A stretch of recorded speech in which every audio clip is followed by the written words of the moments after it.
일본어 공부 히라가나는 이제 다 외웠는데 그 다음에 무엇을 하면 좋을지 모르겠던 적 있으신가요? 또 일본어가 한국어랑 비슷하니까 배우고 싶다고 해서 시작했는데 슬슬 복잡한 걸 배우기 시작하면서 포기하는 분들이 많이들 계실 텐데요. 예를 들어 볼게요. 일본어에 대한 배경 지식이 전혀 없는 성인 100명이 일본어를 공부한다고 했을 때 일본어 알파벳이라고 할 수 있는 히라가나를 외운 다음에 형용사를 지나서 또 동사를 만나면서 대략 3분의 2가 일본어 공부를 포기하게 됩니다. 그 다음에 65명보다 15명 더 많은 80명 정도가 바로 다음 단계인 문법에서 포기를 하게 되십니다. 네, 그리고 여기서 혹시 살아남았다 하더라도 거기서 17명을 더한 97명이요. 한자에서 포기를 하십니다.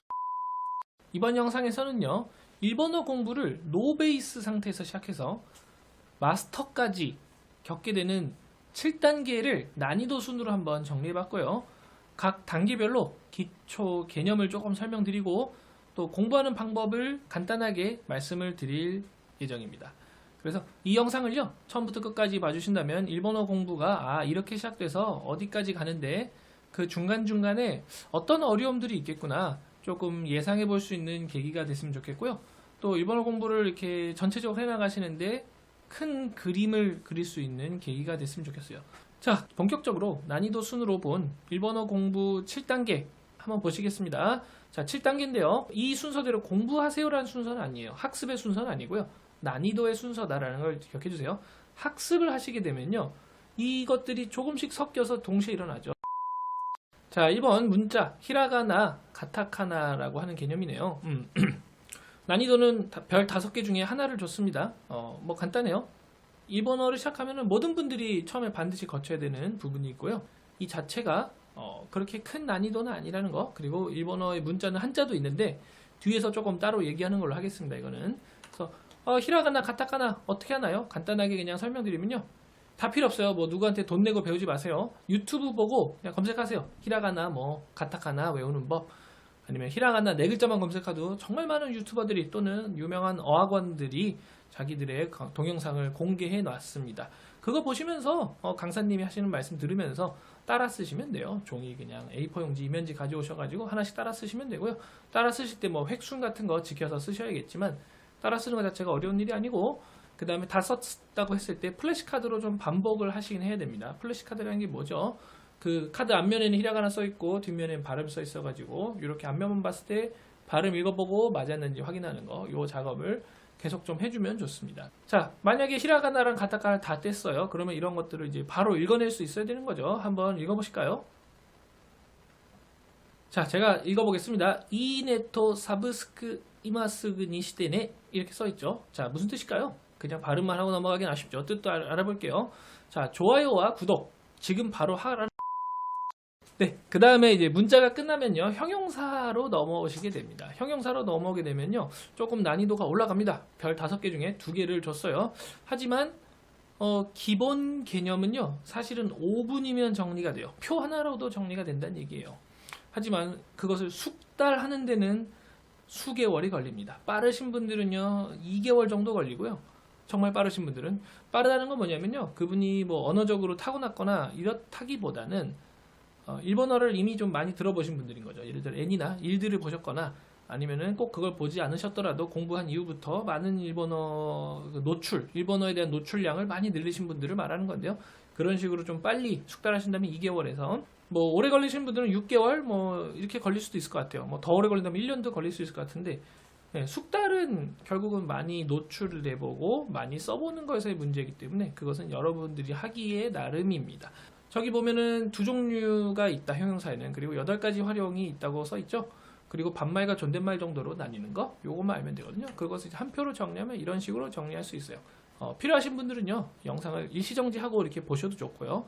그냥 지금 이것이 나한테는 조금 아직 먼 얘기야 라고 생각하시는 분들은 이걸 그냥 잠깐 지나가는 말로 흘려 들으셔도 괜찮습니다. 하지만 나중에 언젠가는 곧 해야 될 개념들이라는 것만 이렇게 조금 알아주신다면 큰 도움이 될 것 같아요. 그래서 형용사는 2종류가 있다고 했죠. 지금 왼쪽에 써 있습니다. 이 형용사라는 것이 있고요. 그 다음에 오른쪽에 나 형용사라는 것이 있네요. 그리고 맨 윗 표의 맨 윗줄 보시면요. 이 형용사는 맛있다라는 예시를 하나 가져왔는데요. 일본어로는 저 어떻게 읽죠? 일단 읽을 수 있어야겠죠. 오이시이라고 읽습니다. 나 형용사는 어떻게 돼 있나요? 예쁘다라고 써 있네요. 일본어로는 키레다 이렇게 써 있죠. 그래서 이 형용사는 이로 끝나는 녀석, 원형이 이로 끝나는 녀석, 나의 형용사는 원형이 나로 끝나는 녀석이구나. 이렇게 일단 원형만 기억한다면 뒤에 쭉 수식형, 과거형, 부정형 여러 가지 형태를 변화를 이해해 주시면 되는데요. 요거는요 사실 띄어쓰기 하나만 하면 끝이에요. 지금 보이시나요? 제가 살짝 띄어쓰기하고 빨간 선 그었죠? 그래서 앞에 이 빨간 선 왼쪽 부분을 보시면 어떤가요? 한국어는 다 어떻게 돼 있죠? 맛있 돼 있죠? 이 형용사 부분은 어떤가요? 나 형용사 부분은 예쁘 약간 변형은 있지만 뭐 다 예쁘예요. 그리고 뒤에 다냐, 느니냐, 어떠냐, 지 않다냐, 어지다냐, 개, 이런 식으로 바뀌는 것이 일본어만의 규칙이 있다. 일본어만의 규칙은 뭐 이 형용사 경우에는 뭐 카타도 하거나 쿠나이, 쿠나르, 쿠, 사, 쿠때 이런 식으로 바뀐다는 거잖아요. 이거 개념을 아는 데는 5분이면 되지 않나요? 다만 아까 뭐라고 했죠? 이것이 숙달되는 것이 문제죠. 예를 들어 한국어를 일본어로 전환하거나 반대로 일본어를 한국어로 전환하는 걸 빨리 하는 거는 어려워요. 왜냐하면 지금 봤을 때 이렇게 표로 봤을 때는 이거 결국은 비슷한 거네 이렇게 볼 수도 있겠지만 이것이 숙달되는 건 조금 어렵고 플러스 형용사가 뭐 이거 하나겠어요? 이것 말고도 수많은 형용사들이 있겠죠. 그것들을 다 이 표 속에다가 집어넣는 일, 그리고 집어넣은 이후에 한국어를 일본어로, 일본어를 한국어로 바꾸는 것을 빠르게 해내는 일은 조금 시간이 걸린다는 점만 기억해 주시면 좋겠습니다. 자, 그 다음 진도가 나가는 것이 바로 동사입니다. 동사는 형용사보다 별 하나가 더 많아졌죠? 5개 중에 별 3개를 줬는데요. 그 이유는 뭐 간단합니다. 동사는요, 일단 종류가 4가지입니다. 종류가 4가지고요. 그 다음에 12가지 활용이 있어요. 12가지 활용. 활용 수가 늘었고 종류도 늘었어요. 플러스 알파까지 있어요. 최소 48개의 활용이 있겠네요. 거기다가 알파까지 있다고 하니까 난이도가 늘었고요. 이 동사 부분에서 많은 분들이 일본어를 이제 포기하게 됩니다. 아까 말씀드렸죠. 다음 걸 배워가다가 앞에 걸 잊어버리세요. 자꾸. 다음 걸 배워가다가 앞에 걸 잊어버리시고, 다음 걸 뭐 새로운 걸 배웠는데 이전 것도 잊어버리고, 계속 이런 식으로 왔다 갔다 하시다가 거의 갇혀있다는 느낌을 받으시거든요. 동사도 한번 볼까요? 48가지 제가 한번 써봤는데요. 어떤가요? 12가지의 활용형이 지금 이렇게 세로로 늘어져 있고요. 종류가 4가지라고 했죠. 그래서 1, 2, 3, A, 3, B로 써 있습니다. 그래서 보통 뭐 1그룹 동사, 2그룹 동사, 그리고 3그룹 동사라고 하는데요.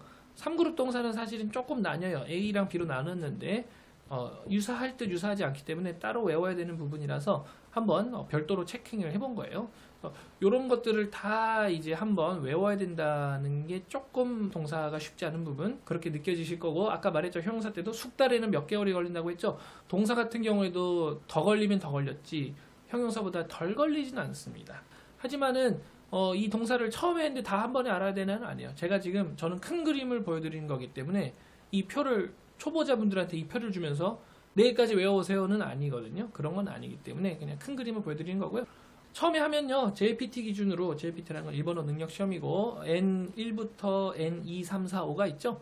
그래서 N5가 제일 쉬운 레벨이고 N1이 제일 어려운 레벨인데요. N5, 제일 쉬운 레벨인 N5 같은 경우에는 12개를 다 보지도 않습니다. 원형을 제외하고 보시는 대로 8개까지가 N5의 범위에 들어가고요. 그 다음에 N4가 되면서 이제 밑에 3개가 추가돼서 N3, N2, N1은 전부의 형태를 다 보긴 해야 되지만 이 정도의 개념이다 라는 걸 한번 봐주시면 좋을 것 같습니다. 네, 그 다음에 문법인데요.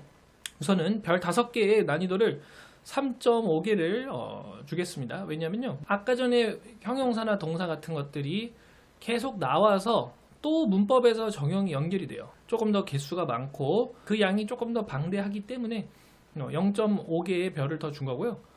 다만 문법 또한 결국은 뭐다? 개수의 그 유한함이 있다는 거예요. 이것도 무한하지 않아요. 자, 설명이 먼저냐 예문이 먼저냐인데요. 이게 무슨 말일까요? 설명이 먼저일 때 일어나는 일을 조금 볼게요. 예를 들어 이런 게 있어요. 일본어에 저기 히라가나 한 글자 보이시죠? 저게 모라고 읽는 히라가나입니다. 자, 예를 들어 이 모를 가지고 이렇게 문법적으로 설명한다 해볼게요. 뭐 할 수 없는 건 아닙니다. 예를 들어 모에는 총 6가지 용법이 있는데, 첫 번째는 동등성, 그 다음에 두 번째는 부정, 세 번째는 포함, 네 번째는 시간, 장소의 범위, 다섯 번째는 강조, 여섯 번째는 조건이 있다. 동등성의 경우에는 주어가 목된 것과 동일한 상태 행동을 나타낸다. 부정. 이거 제가 다 하나씩 읽고 있다 해주세요. 저 말들이 틀린 말들은 아니거든요. 틀린 말들은 아닌데, 그래서 뜻은 도라는 거예요. 나도 좋아해. 거기도 가보자 할 때 그런 도인 거죠. 여기에 학습자 스스로가 매몰돼가지고 뭐는 막 이렇게 쓰는 거예요. 메모 노트에다가. 저거의 뜻을 이해하다가 지치죠. 왜냐면 저거의 뜻을 이해하는데 이미 너무 많은 에너지를 쓰고 국어적인 어떤 에너지를 쓴다는 거죠. 우리말에. 근데 그것보다도 예문이 먼저일 때 일어나는 일을 좀 볼게요. 예를 들어 일본어 뭐는요. 나도 간다. 와타시 뭐 이끄. 아무것도 모른다. 나는 뭐 시라나이. 그도 그녀도 모른다. 카레모彼女뭐 시라나이. 10시도 늦었다. 10시 뭐 그랬다. 이것도 맛있다. 거래 뭐 시. 기러와도 간다. 아메 갔을 때뭐 이끄. 이런 식으로 예문 6가지를 써봤어요. 근데 이 6가지가 방금 아까 말한 동등성, 부정, 포함, 시간, 강조 조건에 해당하는 예문이거든요. 이렇게 봤을 때 어때요? 일단 일본어 뭐는 도라는 의미라는 거를 금방 알 수 있고요. 일단은 패턴을 찾는 데에 에너지를 쓰기 시작해요. 그래서 저 패턴을 한번 찾고 그걸 딱 깨달으면 스스로 뭐는 도라는 뜻이고 어느 정도 스스로의 깨달음이 있는 게 훨씬 더 문법을 좀 더 쉽게 체득하는 그런 경험을 하지 않을까 싶거든요. 그게 바로 제가 했던 방법이고 한 개의 완벽한 개념 설명보다 차라리 5개의 그냥 예문을 늘어놔 놓고 이런 식으로 깨달아가는 게 훨씬 더 좋은 방법이에요. 교재를 구매하실 때도 그런 식으로 구성되어 있는 교재가 훨씬 낫다는 겁니다. 자, 다음은 구어체라는 부분을 좀 따로 빼서 가져왔어요. 이게 일본어 회화 스크립트를 보기 시작하면요. 다 구어체로 말하기 시작해요. 예를 들어 이런 거예요. 제가 어제 전화를 걸었습니다 라고 말하는 것과 제가 어제 전화를 걸었는데요. 이렇게 말하는 차이 느껴지시나요? 이런 식으로 는데요 라고 한다는 건 뭐예요? 막 말을 걸고 상호작용을 하려는 말투란 말이에요. 일본에도 이런 게 있다는 거죠. 예를 들어 와타시가 키노 댕와오 가케마시다. 이거 전화를 걸었습니다인데 일본어로 이제 구어체로 말한다면 와타시가 키노 댕와오 가케탄 데스가 이런 식으로 말한다는 거죠. 근데 구어체는 하나가 더 필요해요. 왜냐면 결국 내가 입으로 말을 해야 되는 거잖아요. 아웃풋이 필요하거든요. 그래서 그거를 좀 따라 해보는 게 필요한데 여기서 따라할 때요. 글을 읽듯이 따라하는 게 아니고 그 감정이나 어떤 톤까지도 모방을 해내는 게 중요해요. 되게. 이런 말 들어본 적 있으신가요? 연인이나 부부 또는 부모와 자식은 서로 말투가 많이 닮아 있다고들 하죠. 이런 생각을 해보신 적 있으시다면 두 번째 줄에 써 있는 말에 동의하시는 거라고 저는 보거든요. 모든 표현 소통이 인풋한 거에 모방에 있다는 거예요. 예전에 저 같은 경우에도 대학 때 경상도 출신인 친구가 있었거든요. 저는 서울 사람인데 그 친구랑 좀 이렇게 다니면서 이렇게 저도 경상도 사투리를 조금 쓰는 경향이 있었어요. 그래가지고 선배님들이 너도 경상도에서 왔냐고. 그래서 어느새 저도 그 친구의 어떤 경상도 사투리를 은연중에 모방하고 있던 거죠. 이렇게 모국어인 한국어도 그런데 하물며 외국어는 어떻게 했냐는 거예요. 반드시 어떤 걸 많이 듣고 우선 그 많이 듣는 걸 많이 그대로 따라 해보는 연습을 일정 기간 해주셔야 된다는 걸 기억해 주시면 좋겠습니다. 자, 그 다음에 6번째입니다. 네, 드디어 왔습니다. 일본어 포기의 마지막 관문이라고 할 수 있는 한자에 도달했습니다. 일본어 한자는요. 칸고라는 개념이 있고요. 뒤에 있다가 나올 와고라는 개념이 있어요. 그러니까 한자에는 두 종류의 개념이 있는데 칸고라는 것과 와고라는 것이 있다. 칸고 한자에 대해서 조금 먼저 말씀을 드리겠습니다. 네, 칸고 한자는요. 난이도가 별 5개 중에 일단은 별 4개죠. 아까 3.5개보다 높아졌어요. 왜냐면 일단 한자니까요. 우리 한자 기반이 없는 한국 분들에게 너무 압도적인 벽으로 느껴져요. 일단 별이 낮게 나올 수는 없었고 별을 좀 높게 줬는데요. 문제는 별을 하나 뺐죠. 5개 중에서 별을 하나 뺐는데 저 별을 왜 하나 뺐냐면요. 칸고 한자는요. 한번 감을 잡으면 일단 처음에 조금 벽은 높은데 한번 이 벽에 올라타면요. 그 멈추지 않는 어떤 질주 본능이 생겨요. 한국인들 특히 일본어 할 때요. 일단 왜냐면은 일본어는 어순도 같고 그리고 심지어 우리 한국어에서도 한자어가 70%라고 하시는 거 알고 계신가요? 그래서 우리 한국에서도 사실은 한자를 많이 쓴다는 거예요. 다만 우리는 그걸 한글로 쓸 뿐인 거죠. 이게 발음이 상당히 비슷합니다. 대표적인 것들이 이런 거거든요. 우리 일본어 한국어랑 많이 닮았네요. 일본어 한번 공부해볼까요? 많은 분들이 이렇게 생각했을 때 주로 접하는 단어들이 이런 게 있어요. 여기 보면 약속, 준비, 무리, 카슈, 상카칸케 이런 단어들이 있거든요. 저거 뭐예요? 약속, 준비, 무리, 가수, 삼각관계라는 단어예요. 저런 거 다 뭐예요? 저게 바로 칸고 한자라는 거예요. 칸고 한자 개념. 그 발음이 어느 정도 유사성을 가지고 있어요. 그래서 가수라고 했는데 저 숫자가 손숫자인데 손숫자를 슈라고 읽나 보다. 손수 일본어의 슈 발음 비슷하다. 이런 식으로 어느 정도 감이 한번 오면은 다른 것들도 왠지 유추해서 맞춰볼 수 있는 그런 능력이 생긴다는 거예요. 근데 문제는 있습니다. 아무리 이게 발음 비슷하다고 해도 당연히 다르고 일단 당연히 다르고요. 그리고 한국에서만 쓰는 한자 단어가 있는 반면 일본에서만 쓰는 한자 단어가 있기 때문에 일본에서 쓰지 않는 한자 단어를 막 무리하게 때려 맞추려다가 뭐 의미가 안 통하기도 하고요. 반대로 발음을 뭐 잘못하기도 해서 문제가 되기도 하죠. 자, 그다음 똑같이 한자입니다. 아직 한자인데요. 와고 한자에 왔습니다. 와고 한자인데요. 이게 조금 별 5개 중에 드디어 별 5개를 받은 개념이라고 저는 뽑아봤어요. 끝없는 도전의 시작, 마스터로 가는 길이라고 써있죠. 이거는 정말 끝이 없어요. 일단은 문법이나 동사, 형용사 같은 문법처럼 이건 유한하지도 않아요. 사실상 무한하다고 느껴지고 단어이기 때문에 저도 뭐 매일같이 새로운 단어를 공부를 하고 있기 때문에 이것이 끝이 없다고는 매일 느끼는 바이고 한자를 외워야 되는데 그 한자에 아무런 규칙성도 아무런 패턴도 없다는 거예요. 그냥 자기 멋대로요. 예를 들어 이런 겁니다. 저 메뉴에 있는 저 한자 한 글자 있는 거하고 히라가나 2개 있는 거를 보고 자 1번 타베루라고 읽을 수 있어야 돼요. 두 번째 저 한자가 먹을 식자라는 걸 알아야 됩니다. 그 다음에 세 번째 저 타베루라는 단어가 먹다라는 의미를 알아야 돼요. 이 세 가지를 알아야 된다는 거예요. 이게 와고 한자가 주는 어려움인데요. 마치 일본어라는 하나의 언어만 공부하고 있는데 뭔가 2개 국어, 3개 국어를 동시에 공부하는 느낌이 들어요. 와고 한자는. 그런데 왜 먹을 식까지도 알아야 되나요? 저거는 그냥 한자 공부 아닌가요? 전 지금 일본어 공부를 하고 있지 한자 공부하려는 거 아닌데요? 이렇게 생각하시는 분들이 있을 것 같은데요. 자, 어떤 일이 일어난지 보여드리겠습니다. 자, 먹을식, 저 한자 한 글자가요. 먹을식이라는 걸 알면 어떤 일이 일어나냐면요. 나중에 일본어 발음은 몰라도 독해가 가능해지는 경험을 하시게 됩니다. 그래서 이런 일들이 자주 일어나요. 저는 JPT N1 합격했는데요. 말을 잘 못하겠어요. 이런 분들은 어떤 특징이냐면 저것들의 발음을 다 해보세요 라고 하면 이제 아직 발음이 완전하지 않은 분들이 가능성이 높습니다. 그래서 저 단어들을 일본식으로 또 읽는다면은 쇼크지, 쇼크도, 난지키, 큐쇼크, 요쇼크, 쇼크세카츠, 겐코쇼크라고 읽긴 해야 되는데 저런 패턴만 한번 알게 되면요. 그냥 술술 읽힐 수 있기 때문입니다. 그러면 한자 공부를 좀 어떻게 하면 좋을까요? 많은 분들이 그 공부 방법에 대해서 궁금해 하셔가지고 제가 아주 자세히는 아니지만 간단하게 좀 설명을 드리면요. 이런 식으로 하는 걸 추천드립니다. 보시면요. A4 용지 있잖아요. 집에. 뭐 이면지도 괜찮습니다. A4 용지를요. 저렇게 왼쪽 위에 있는 사진처럼 이렇게 2번 세로로 접어주세요. 그러면은 이렇게 4칸이 생길 텐데 뭐 한 칸에는 한자 쓰시고 두 번째 칸에는 히라가나 쓰시고 세 번째 칸은 잠깐 비워두세요. 그리고 네 번째 칸에는 그 단어의 의미를 쓰는 거예요. 그래서 이렇게 종이를 접어가면서 한자랑 발음만 따로 이렇게 한자 보고 발음 보고 이렇게 한자와 발음 이거 어떻게 읽히네 어떻게 읽히네 이렇게 보는 방법이 있고요. 그 다음에 종이를 또 다르게 이렇게 접어두면요. 한자랑 한글 뜻, 한국어 뜻, 한자랑 한국어 뜻 이렇게 체크하는 모양도 나오고요. 마지막에 히라가나 발음이랑 한국어 뜻만 모아놓을 수도 있어요. 히라가나 발음하고 한국어 뜻. 그래서 이렇게 히라가나만 보고 한국어 뜻, 히라가나 한번 보고 한국어 뜻도 세 가지 일석삼조로 학습을 할 수 있는 방법이거든요. 저게.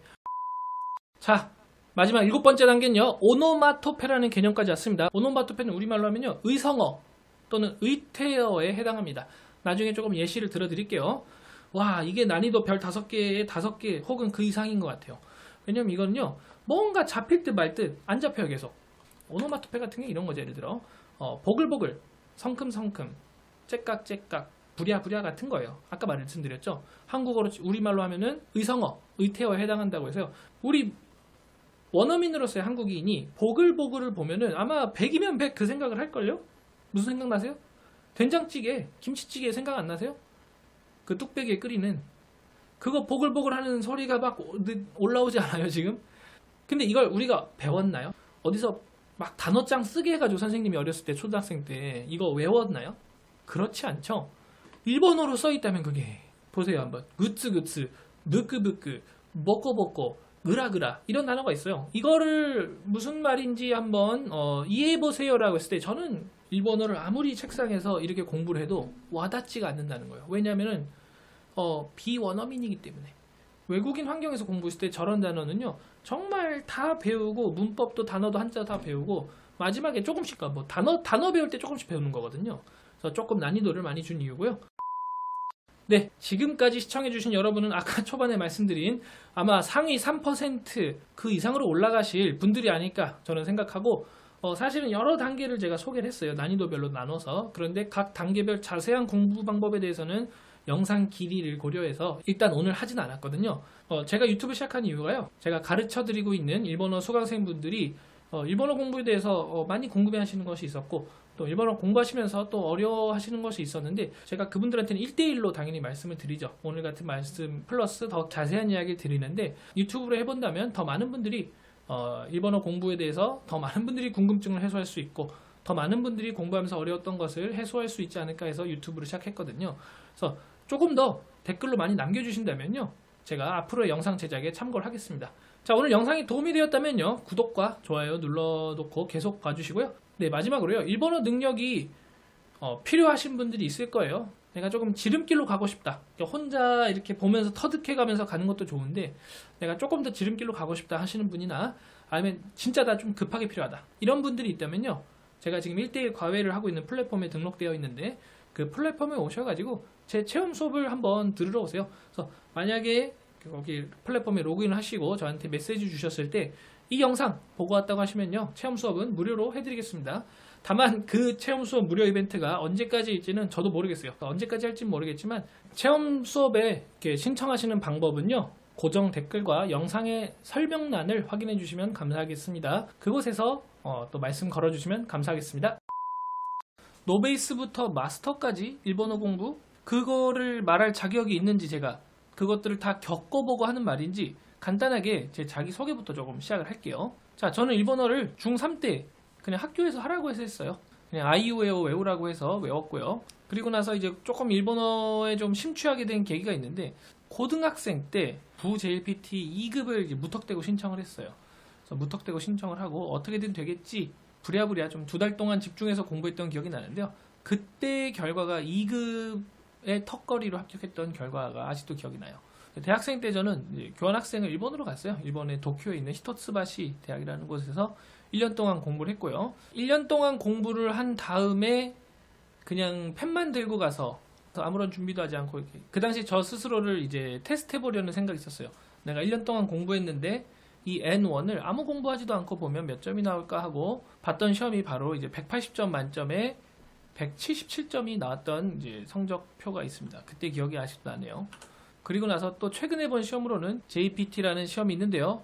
990점 만점인데 985점을 현재 취득한 상태입니다. 네, 그리고 일본어를 뭐 시험만 보면 마스터인가요? 그건 아니거든요. 절대 아니고, 일본어를 이제 과연 그걸로 일을 했는가를 좀 소개한다면, 일본어를 업으로 삼게 된 계기인데요. 어학병이라는 보직이 있어요. 어학병. 어학병이라는 보직은 통번역 시험을 봐서 거기 합격한 사람만 이제 어학병으로서 보직을 받아서 근무를 할 수 있었는데요. 저 같은 경우는 이제 일본어 어학병으로 통번역 시험을 보고 합격을 해서 군대에 들어가서 일본어를 이제 많이 번역하는 업무를 했던 것이 처음으로 일본어를 업으로 삼게 된 의외의 계기가 되었고요. 그 이후에 이제 일본어로 만들어 온 커리어들을 조금 소개해드리면요. 네, 이 모습은 제가 일본 기업에 취직해서 찍었던 사진이에요. 그리고 단행본을 출간했다고 했죠. 지금도 뭐 검색하면 나오는 책들인데요. 현재까지는 4권의 단행본을 번역해서 출간하고 있고요. 네, 그리고 학술회의 통역이라든가 뭐 여러 가지 통역을 했는데요. 오른쪽 위에 사진이 제 기억에 제일 남는 통역이긴 해요. 왼쪽에 앉아있는 분이 하토야마 유키오라고 하는 일본 전 총리거든요. 전 총리. 전 총리가 이제 한국에 와가지고 여러 가지 동아시아의 뭐 평화에 대해서 이야기했던 강연이 있었어요. 그 강연을 바로 옆에 앉아가지고 통역을 제가 했던 기억이 남고요. 자, 이 정도. 일본 전 총리 통역까지 했다고 한다면은 나름대로 일본어 경험이 있다고 이제 저는 본 거고요. 그 이후에 제가 코로나 이후에 활발하게 시작한 일본어 티칭, 뭐 과외 선생님입니다. 온라인 과외 선생님인데요. 많은 분들이 이렇게 후기를 남겨주실 정도로 지금 활발하게 하고 있고요. 뭐 이렇게 시험에 합격하게 된 분들의 이야기들도 지금 속속들이 도착하고 있습니다.